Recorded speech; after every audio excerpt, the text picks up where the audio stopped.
গুড্ডুর আলাদা ঘর লাগবে বাবা। ও তো বড় হচ্ছে, এভাবে আর কতদিন? আপনি অনুগ্রহ করে যদি বাইরের ঘরে শিফট করেন।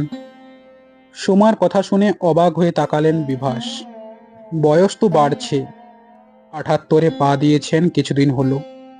বাইরের ঘর মানে সোফা কাম বেড দিতে কিভাবে পারবেন?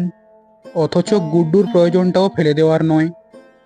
সত্যি তো, 5-এ উঠল, যদিও তৃতীয় একটি বেডরুম আছে, যা সমান নিজস্ব ব্যক্তিগত জিনিসে ভর্তি।